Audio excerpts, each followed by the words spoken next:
So when I came to Duncan-Parnell, we had one HR person and then 2 finance people. And then we added Wendy into that kind of mix, and then it was kind of 2 HR, 2 finance.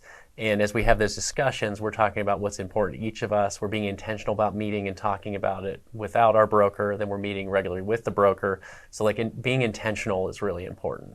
And you don't see that at every kind of business doing that. And some of that comes from me, but some of it comes from the relationship we had before I even joined Duncan-Parnell too.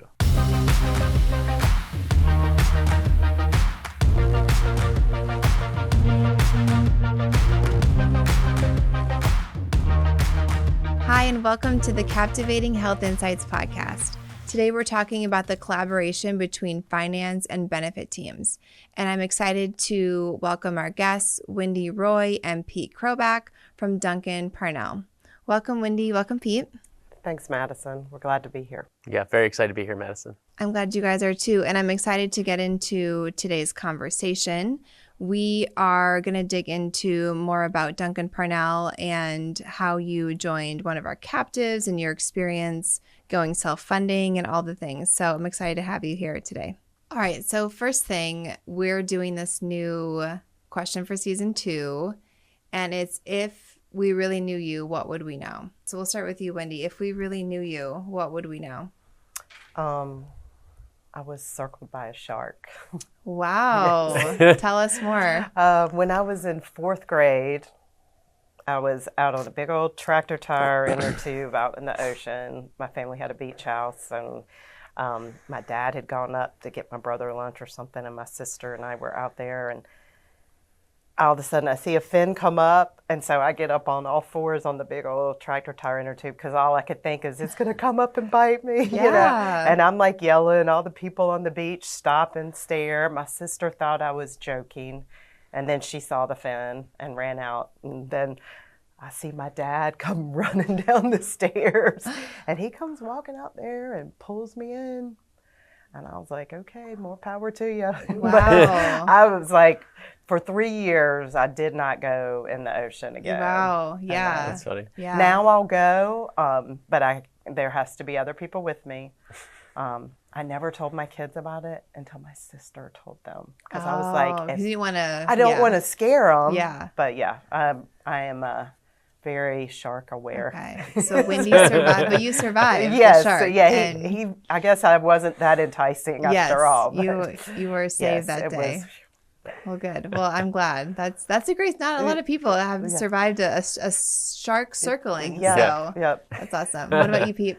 Well, mine is, my wife doesn't like this, but I'm not a big fan of flying. I like flying because you can get somewhere fast, but I have my whole routine. So if I'm flying somewhere, we came up here to Chicago, I have to get to the airport exactly 2 hours early.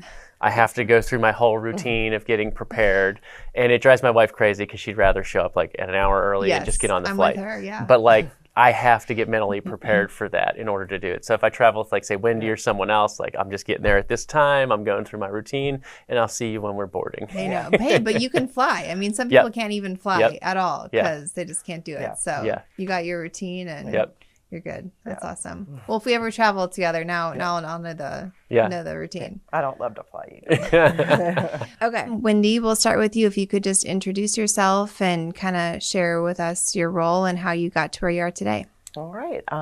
Again, I'm Wendy Roy, and I work at Duncan-Parnell leading the HR team now, but my background's a little bit unconventional for HR. I started out in finance and accounting and was responsible for budgeting, financial analysis, and monthly financials and all those kind of things, and took a little brief tour into recruiting and got a taste of the HR side of things. And then when Duncan-Parnell continued to grow, they needed help with the HR team. So I was like, well, I can do recruiting for you guys, and did that. And eventually Pete was like, hey, do you want to just take over the HR? And I'm like, sounds great.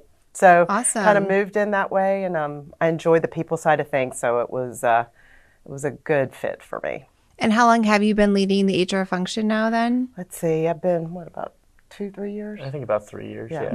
Yeah. Awesome. Well, I'm glad you're here today, Wendy. Thank you. Well, thanks. Pete, what about you? How did you get to where you are today? Yeah, so I'm the CFO at Duncan-Parnell. I've been here for a little over 5 years. Prior to that, I was at another privately held family-owned business in the Charlotte, North Carolina area, and actually get to participate as the controller in the healthcare plan, which I think is a little unusual. But my boss was trying to groom me for his position as CFO at the time. So when I got to Duncan-Parnell, the CFO doesn't get to do just one thing there. I have finance, I have HR, I have purchasing, IT, a lot of different areas. And we were a one-person HR show when I showed up. And I got into the weeds with Melanie, who has been with the company forever on our side. And I determined that my skill set I gained in my last company helped us out. And it got to the point where I'm like, we need some help. And like Wendy said, she had a recruiting past. We got her into the recruiting side of things. And then we became a 3-person team working in HR. And Awesome. It's been fantastic, and it's evolved. And this is probably one of my favorite subjects that most CFOs probably don't always dive into. Yeah, that makes sense. I think it is more rare for CFOs to have a true interest in the healthcare side and understand the complexities that come with it. So. Yeah, and I mean, I think a lot of it too is like I care about our people. I want to help our people develop, and they're the most important part of our work for our company, right? Because they interact with our customers. Their good experience and interaction with the customer makes the whole customer experience better. And if we keep everybody healthy and in the kind of right spot, then the company should perform better. Yep, exactly. Amen. And what kind of work does Duncan-Parnell do? Just for those that aren't familiar, what kind of population and work are we talking about? So we have, we're around 300 people now. We've doubled in size in the past 5 years. Wow. We primarily are a distribution company of technology for Trimble products in the construction industry, vertical and horizontal construction. But then we've also acquired some businesses that are in marine construction and also in the agriculture industry. So we've really diversified a lot, and it's really a 20-minute elevator speech to kind of get into all of the weeds of it. Okay. Wendy can probably talk more to kind of our population. Yeah, and we have a signs and graphics division too, which has a whole, different type of person, because you're going to have those in print production, and you're going to have installers who are out in the field, installing signs and things like that in buildings. So, you've got people in our corporate office that, white collar type jobs, and then we've got the blue collar jobs. So We've got a little bit of everything, and we're located and, all through the Southeast. So we've got a distributed workforce. So, it's a lot to manage, but it's, keeps things interesting. Yeah. And it's amazing because it all evolved after World War II, when Charlie Duncan set up the company as a traditional printmaker, right? So we were like the printing presses, all that stuff through the 70s. And then as time has kind of moved on, that technology has changed, and we've gotten into the surveyors and other architects and engineers that, we worked with as a blueprinter in all these other areas of the business. Wow. So your company's been around for a long time. Yes. Yeah, Yep. almost 80 years now. Wow, it's amazing. Amazing. Well, I'm really anxious to dig into this conversation because you all are newer to Captive Resources Captive. So would love to kind of hear about your journey from, original funding status to how you became interested in the Captive, what that process looked like, and then now joining and being new to one of our newer captives. So would love to kind of hear how that all unpacked for you all. Yeah. So I guess I can start out a little bit, because I've been with the company for about 10 years. And when I started, we were fully insured, which, you quickly learn you have no control over the costs. Whatever the insurance company says, you've got to pay. Yep. So we knew we wanted to get to self-funded. So we moved next to the level funded plan, and then quickly moved to self-funded, which, again, self-funded has its own risks, because, 1 or 2 big claims and it's a terrible year.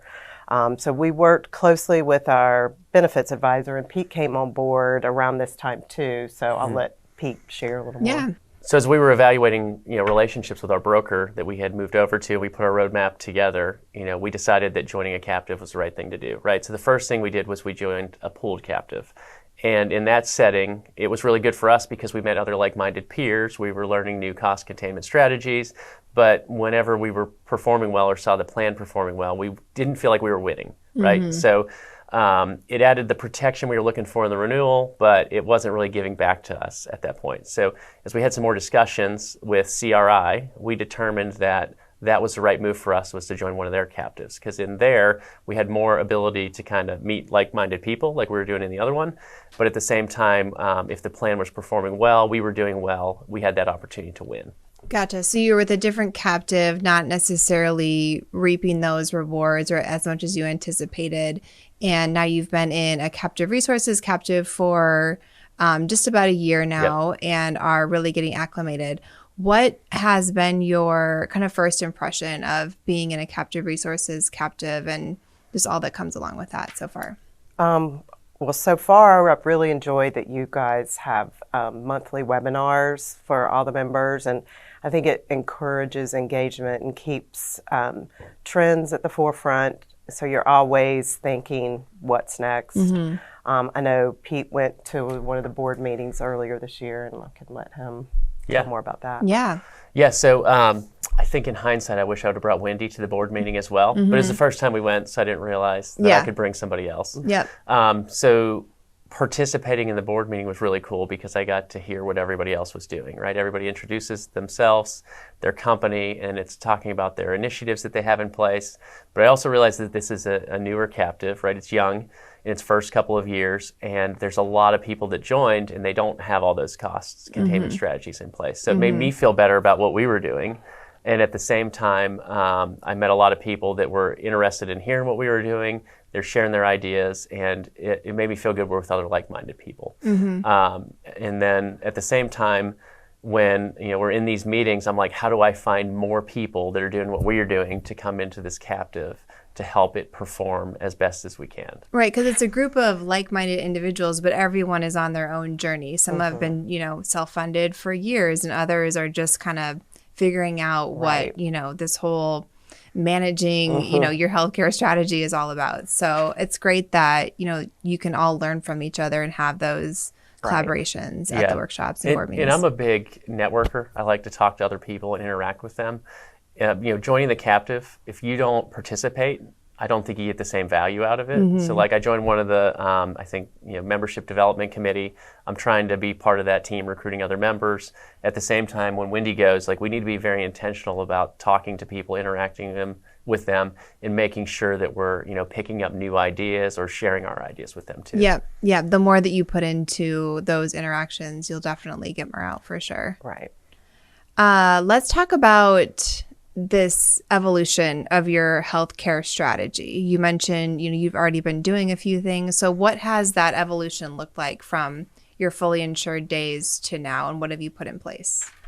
Well, when we moved into the self-insured, we had a great partnership with our broker, as Pete mentioned, and that's key. If you don't have a broker that's invested as you are in cost containment and employee engagement, then I would suggest finding one that is. Number one. Yes, but we partnered with our broker and got really intentional about setting up wellness for all our employees. And every year, it's not very burdensome or anything. It's just they have to sign a wellness agreement online.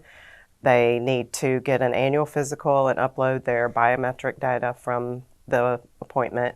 And then if our nurse advocates reach out to them, they have to return the call or email. And if they meet all those requirements, they've met the wellness requirement. If not, the next year their premiums go up by 30%, which that is a meaningful hit, and it says something. It tells the employees, hey, we're serious about this. And they don't have to do it, but they are incentivized to do it with the premium incentive. Yeah, right. And it's not a difficult ask, in my opinion. And employees really, there's not much pushback, which is good. And then the employees that have had advocacy reach out to them, and they've gotten back with them, they've so appreciated the advice they've gotten, because usually it's like, hey, do you know you can save money on prescription drugs, or hey, you can save money on a procedure if you go to this facility versus that facility, and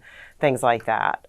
So that takes it to where the employee is then actively reaching out to advocacy if they have a question about a bill they receive or anything like that, or what provider should I do. So they're being proactive, reaching out versus waiting on advocacy to reach out to them. So Gotcha. It becomes a two-way street. So would you say that's kind of the hub then, is that advocacy part? Because the wellness part is there, but then at the center is this advocate it is, they have. yeah, because it's funny, the advocacy program, it's called advocacy, but our healthcare advocate that we put in place is geared towards helping our employees navigate the healthcare system. Okay. So a lot of the issues that we saw and we talked with our broker about was the first place an employee goes when you're on a self-funded plan and it's not clear on their medical card who does what and they're asking questions is to HR. And our HR team, doesn't have all the healthcare data. They shouldn't have all the healthcare data on the employee. Right. And we're like, how do we separate that?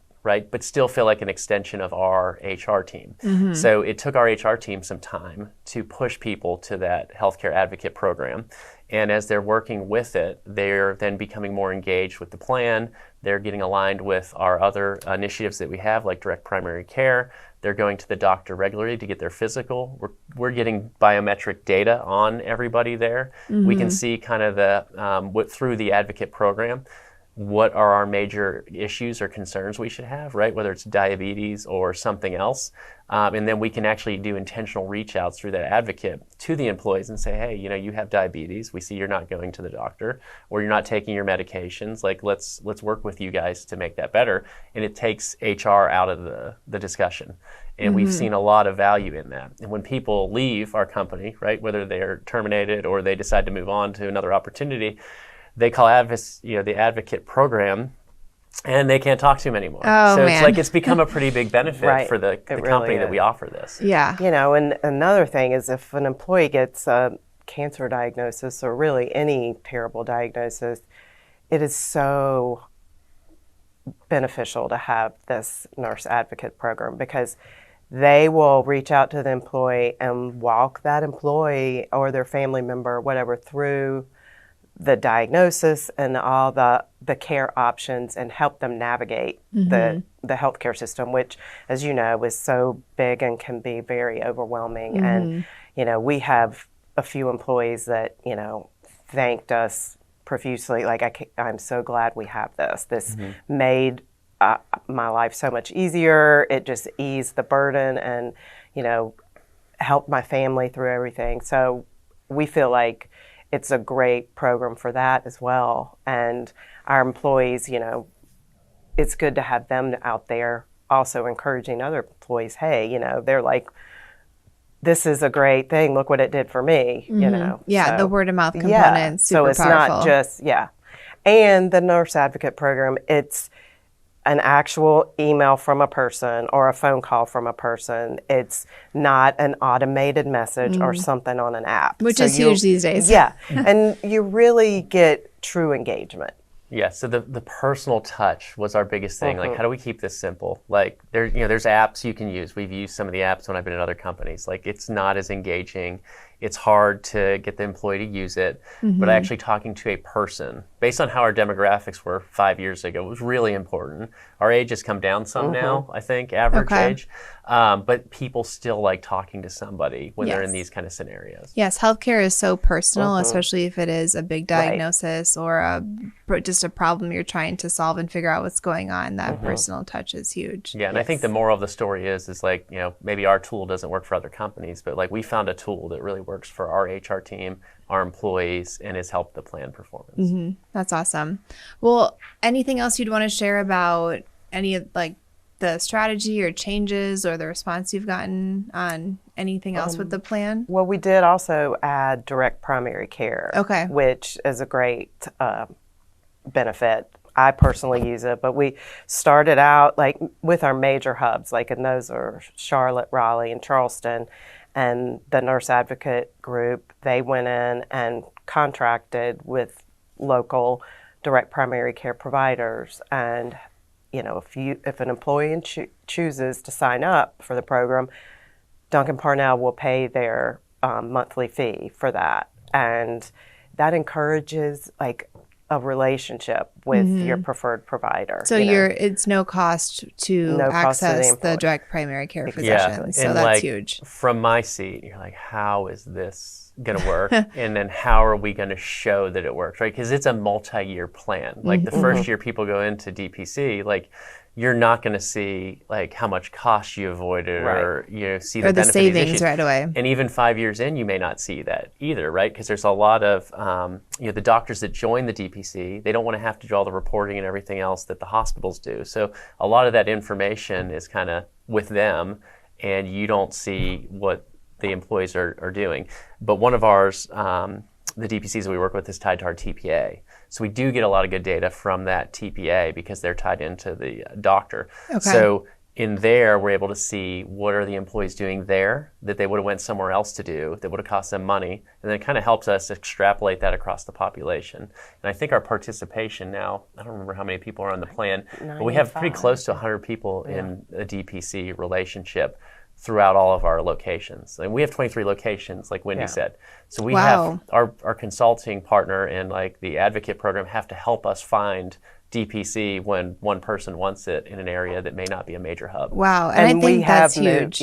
We have moved out to outside the 3 hubs. Okay, because you've just had to. Well, and if an employee says they're interested, our benefits advisor and the nurse advocate group, they'll go out and, like Pete said, try to find a good DPC in their area. That's wonderful. So it's all connected, the advocacy, the DPC, the wellness incentive, and you're kind of structuring it to kind of build off of each other. Right. Yeah. That's awesome. And then one of the cool things that we do, this is more of like an accounting thing, but basically every year you look and you get your evaluation, or we do from our broker, that says this is how we expect your plan to perform, right? Basically kind of an actuarial study.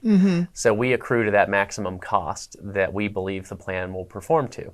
So we get monthly reporting every month that shows where we're at, and if we are trending better than what the actual maximum is, so let's say we're 70% of plan, we then decide to do a healthcare holiday, and we celebrate that with the employees. So for basically 2 or 3 paychecks, we'll say, hey guys, our plan has been performing well. We're waiving all the premiums for the next 3 paychecks. Oh, I love that. And now they're getting to participate in some of the reward, right? So that's a pretty cool thing. We're celebrating that they're participating. We're reminding them that they're going to the advocate program or the DPC or whatever initiative we have going on. That's awesome.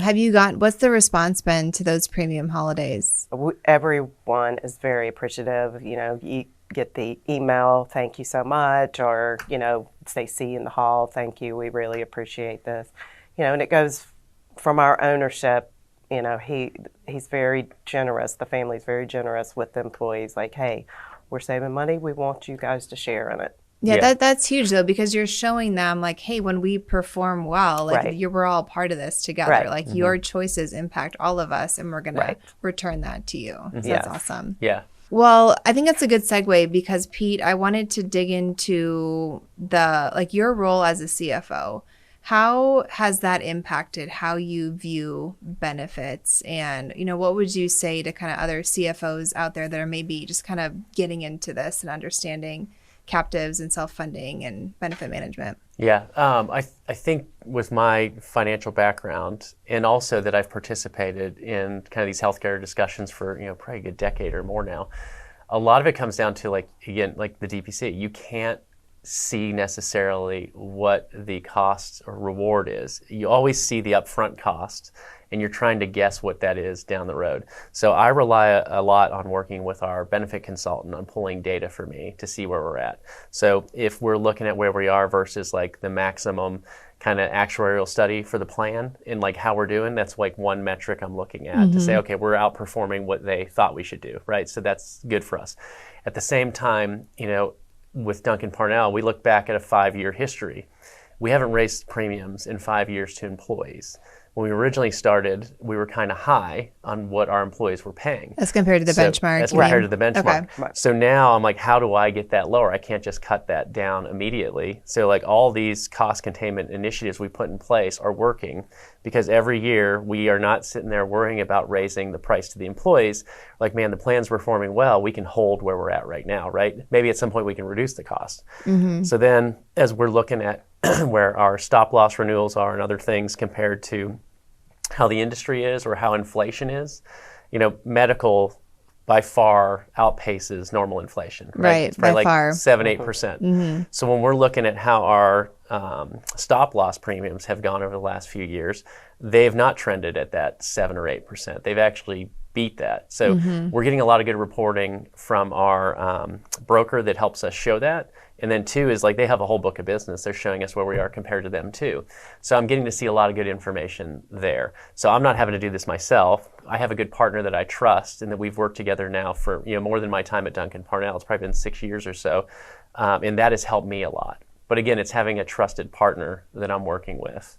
And I can use my knowledge to kind of pair that together to make sure we're doing the right things. Yeah, that's huge. And I get the trusted partner is huge. And also, it's an investment. Like you're saying, you're not seeing those savings right away. It's a long-term strategy to improve health and improve the system. Yeah, in understanding the ROI, at what point is it coming, right? Like I think for DPC, when you put it in, it's probably a 2, 3, 4 year ROI until everybody really gets rolling and participating in it. And then once you look at what you've avoided your employees going and doing somewhere else, like you see some pretty big savings. I did a study recently, I don't remember what it was, but like it was a couple $100,000 we were saving a year from having all these people into DPC. Wow. And then like we've made some PBM changes as well, right? Where you do see those a little more quickly when you make a PBM change and finding the right partner for your people. But again, your people have to participate in some of the stuff that they do. So whose programs are easier for them to participate in, and then the ROI can come a little bit faster. Yeah, because if you're going to a direct primary care doctor, you're not going to the urgent care, you're not going for a sick visit.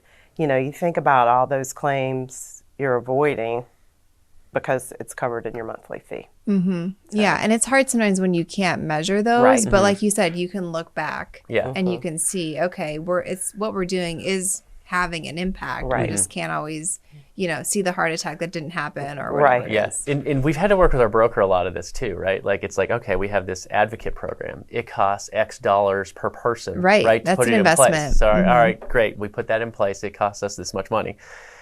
Well, are they keeping track of what they're doing to redirect somebody to use the outsourced, pharmacy product that, we pay a smaller fee and the employee pays nothing? All right, how many times did they do that? How many times did that happen? Okay, now we have some info on that. Or an employee called in or they reached out to an employee about a knee surgery and they were going to go to the highest, most expensive facility in Charlotte, but then they moved them to somewhere else that's, half the cost. So now there's a lot of cost avoidance that, we need them to show us information in order to see what that return was. Right. And a lot of times they pay for themselves, pretty quickly. Avoiding a couple major expenses can cover the whole year of the cost of the program. Yeah, that's why it's important to evaluate all of those pieces so you know what's working and how it adds up. And it goes back to, again, like having the relationship where you don't have to meet monthly, but like we talk pretty much quarterly. And then monthly we get reporting and we can see where we're at and we can ask questions, poke holes, and it's made us feel better about where we're at. Yeah, that's and awesome. And they help us with our compliance reporting and all of that too, which is a huge weight off of the HR team's shoulders. So. Oh yes, I'm sure. I know the fun part, the yes, compliance part, exactly. everyone's favorite part. Yeah. Well, shifting to you, Wendy, how do you balance, since you lead the HR function, balance this cost management that all employers are focused on with employee engagement and retention at the same time? Well, since I do have a background in finance, I at least understand where Pete and others are coming from. You definitely want what's best for the company, bottom line, but you also need to show that you care about your employees and encourage that engagement. And like I mentioned before, we have advocacy, we have the direct primary care, and then like to educate employees, like we've added to our onboarding process my HR generalist, he's amazing. He goes and sits down with each new employee and walks them through the benefits, shows them, he helps them log on to our TPA's website to make sure they know how to do that. He will show them the direct primary care, like, hey, this is an option for you if you're interested, and give them the little benefits of that, and show them how to contact advocacy as well, and say, hey, if you have a question about a bill or if you get a diagnosis that you need more information on. So he's really good about just walking people through the process. That's awesome. Yeah, and then at open enrollment, we also, again, talk through everything. We do offer in-person and virtual open enrollments, and we tend to bring in our direct primary care doctor that is affiliated with our TPA to the live one in Charlotte, which is nice, and just have them available for questions. And we have employees that may get up and tell their story, like, I used advocacy to help me with my cancer diagnosis, and it's very impactful to have that as well. But we try to show all the employees the people engagement, and hey, we care about you. And then we get to share in the cost savings when they participate with the healthcare awesome. holidays. And I think you heard Wendy say another name, right? Taylor. So we now have 3 people on our HR team. Yeah. So in 5 years, we went from 1 to 3. Awesome. So that's investing in our people, our business. To support the people, yes. And that's always a question, like, why do we need another person? But you heard Wendy talking about the value that extra person has added in sitting down and educating, talking to our employees, building a relationship that helps with them participate further in the program. Yeah, I think that's such a great point, because you don't always think about creating that personal connection and helping that employee really understand how much more likely they are to use it. Exactly. And employee engagement is always the hardest part. We have all these tools and all these things, but how do we get employees to actually use them? And so it's great to hear that's a part of your strategy, that personalization piece to help them understand. Yeah, That's awesome. And this is all a journey for us, right? Yeah. We didn't know what we didn't know 5 years ago. Of course. Adding in the new person to participate in onboarding and talking about all this at onboarding is a new thing in the last 6 months. Oh, yeah. Well, that's amazing. Then you saw a gap and then you filled it. So you talk about that. It took years to get to that point, right? Because I have to help them sell that to our owners, that this is part of what we need to add to our budget. Right. So as the CFO, working together well is important in order for them to meet what their strategic goals are. I think that's so huge. I mean, it's obvious that you guys work really well together, collaborate in all these initiatives. What advice would you give to, just the average employer out there that maybe just they are a little bit more siloed for whatever reason, they don't maybe have this collaboration? Yeah. What advice would you give to them? I really think you have to look at it as a team approach. You can't, you got to get out of that siloed mentality. You can't think that way for it to be successful, because employees won't adopt anything if they don't feel encouragement, and it's not easy for them to engage. If it's too difficult, they're going to ignore it. And, the HR team, they need to be sensitive to costs and understand that. So I think, just meeting regularly, and whether it's, having a benefits team or whatever that's finance and HR, whatever needs to happen to get everybody on the same page. But it's key. Yeah, you got to figure it out somehow. Well, in both of my experiences too, my last company, we had kind of the healthcare committee. It was 2 HR people, 2 finance people, right? Which I think is kind of unusual to have 2 finance people in it. But it actually worked out well for me as we kind of transitioned. So when I came to Duncan-Parnell, we had a 1 HR person and then 2 finance people. And then we added Wendy into that kind of mix, and then it was kind of 2 HR, 2 finance. And as we have those discussions, we're talking about what's important to each of us. We're being intentional about meeting and talking about it without our broker. Then we're meeting regularly with the broker. So being intentional is really important. And you don't see that at every kind of business doing that. And some of that comes from me, but some of it comes from the relationship we had before I even joined Duncan-Parnell too. Yeah, that intentionality, that proactivity, and we all have so many things to do, but you guys have definitely prioritized collaborating and evolving your strategy to manage your healthcare claims, and it's showing. If you haven't increased premiums in 5 years and you're giving premium holidays, like it's obviously paying off. So that's awesome. Yeah. All right. Well, we've talked about so much today, and it's been so great hearing about your journey. What is next for 2026 and beyond? How are you continuing to evolve this strategy? I think, we really want to continue to encourage participation with the nurse advocate program, with direct primary care, and also the pharmacy benefits management, just all the different tools out there that we've already put in place, where we can make them more robust, we'll do it. But we work closely with our benefits advisor in that. And I know Pete's got some other ideas. Okay. Yeah. So, it's been pretty popular, all these weight loss drugs that have been popping up, and they're very expensive. And one of our, strategies has kind of been we're not doing that.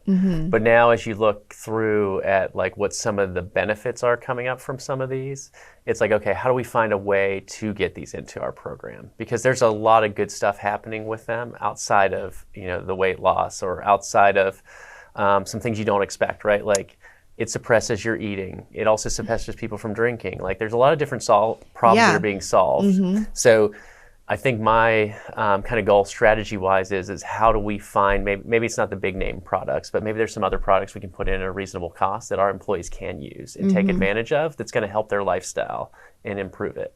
So that's probably the first one. The second one is I really want to find more like-minded members to join our CRI captive. And it's how do I find more people to join that? It's going to be a slow process, right? It's a sales process to some extent, but the more people we have in the captive, the better we can perform as a company, and the better the captive can perform as well. So those are kind of my top two initiatives. Yeah, I think those are so great. That is, going back to the GLP-1s, it is just wild how it's all this Alzheimer's, cardiovascular, yes, and then like you said, alcoholism. It's just wild. The what they're finding that GLP-1s can be used for. So I think that's so great. It's how do we offer this, but do it in a responsible way, and not only managing the cost, but helping obviously so it gets to the right people in the right manner. So that's great. And I think we have the right tool in place too with our advocate program, right? That we can kind of control how this works and make sure we put it in the way that serves our employee base the best. Right. And the second one, what do they say? Rising tides lift all boats. So yes, let's get more like-minded people sharing ideas, controlling what they can control, and we just all get better every time. So yeah, that'd be great too. Yes. Awesome. Well, as we kind of close out here, what is one piece of advice or sort of closing thought that you might leave our listeners based on all we talked about today, your strategy, collaboration, anything you kind of want to leave with? Just make sure you have the right benefits advisor.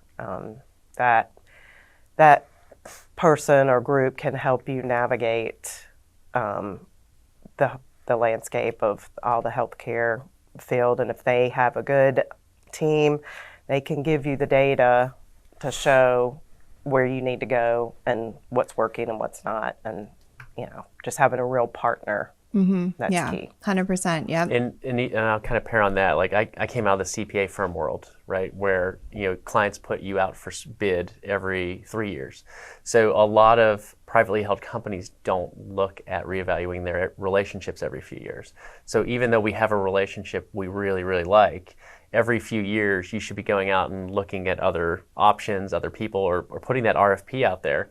And it should challenge your current relationship, but you might also pick up some new stuff that you can bring back as well. So I would say don't fall into kind of the pattern of just keeping doing the same as last year. Make sure you're actually out there working as a group together to find the best, consultant for you, but make sure you're challenging them a little bit as well. Yeah, I think that due diligence process is huge. And I think you touched on something a lot of people might not think about, that you learn something every time you do that process that you probably had no idea, was out there in the world. So you can always learn something. That's great. Well, thank you for flying and coming here and having this conversation. I hope that it was well worth it. It was so great to hear about your story and your journey. And I really think it's going to help other captive members too, just, hearing how you guys came into the captive and how it's evolved. So thank you so much for being here today. Thanks for having us. Yeah, we appreciate it. It's been fun.